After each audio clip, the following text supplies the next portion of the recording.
विदाई के आंसू। लव मैरिज का सपना देखने वाली शीतल ने आखिर माता पिता की खुशियों के लिए अरेंज मैरिज कर ही ली। लेकिन परिवार को लेकर मन का डर वो कैसे निकाल पाएगी। शीतल ने जब आंखें खोली तो उसके बगल में एक गिफ्ट बॉक्स रखा था, जिस पर लिखा था शादी की 25वीं वर्षगांठ की बधाई संगनी। उस बॉक्स को खोले बिना ही शीतल अपने जीवन के 25 साल पीछे चली गई, जब उसने अपना एमबीए पूरा किया था और वह अपने सपनों की एक अलग ही दुनिया में रहती थी। शीतल को लव मैरिज करनी थी, उसे कभी अरेंज मैरिज करनी ही नहीं थी। इसका सबसे बड़ा कारण था परिवार। उसका मानना था कि अरेंज मैरिज में परिवार हमेशा दोनों के बीच में आ जाता है। इसलिए उसने और उसके दोस्तों ने तय किया था कि ढंग का लड़का मिलते ही हम सब लव मैरिज करेंगे। शीतल के सोच के हिसाब से कुछ नहीं हुआ। उसने कुछ लड़कों को डेट तो किया, लेकिन बात नहीं बनी। आखिरकार माँ बाप का मन रखने के लिए ही सही उसे उनके मनपसंद लड़के से शादी करनी पड़ी। इस तरह से लव मैरिज करने वाली शीतल की अरेंज मैरिज हो गई। शादी के बाद जब शीतल की विदाई हुई थी तो वो गाड़ी में बैठने के बाद बहुत रो रही थी। उसकी आंखों का काजल आंसुओं के साथ बह रहा था।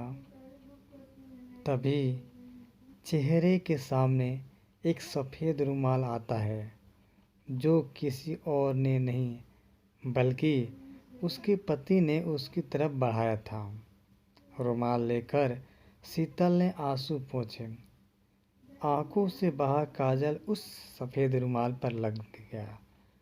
सॉरी, मैंने आपकी रुमाल गंदी कर दी, मैं इसे धुल दूंगी, शीतल ने विराट से कहा।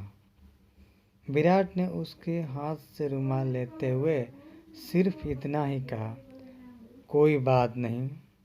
थोड़े ही देर गाड़ी विराट के घर पहुंच गई। शीतल को अब उनका ही सामना करना था, जिसके कारण वो अरेंज मैरिज नहीं करना चाहती थी। दरवाजे पर परिवार के सभी सदस्य आरती की थाली लिए नई दुल्हन का इंतजार कर रहे थे। शीतल का स्वागत सभी ने धूमधाम से किया। गृह प्रवेश के बाद शादी की बची हुई रस्मों को जल्द ही खत्म किया गया। शीतल की सास ने अपनी बेटी से कहा, भाभी को उनके कमरे में ले जा, आराम करने दे, बहू बहुत थक गई है। राखी तुरंत उठी और शीतल को उसके कमरे में लेकर गई। भाभी, आप यहाँ आराम करिए, कुछ भी ज़रूरत हो तो मुझे बुला लेना। भारी लहंगे और जेवरों को उतारने के बाद शीतल फ्रेश होकर सो गई। 5 घंटे बाद उसकी आंख खुली तो देखा कि रात के 8 बज रहे थे। विराट को कमरे में आता देख वो थोड़ा सकपका गई। अरे आराम से, ऐसे झटके में नहीं उठते, विराट बोला। उसके बाद हल्की मुस्कान के साथ शीतल बोली, लगता है मैं कुछ ज़्यादा ही सो गई। तभी दरवाजे पर दस्तक के साथ शीतल की सास अंदर आते हुए बोली, नहीं बेटी, शादी की थकान है, चंद घंटों की नींद से थोड़े ही जाएगी।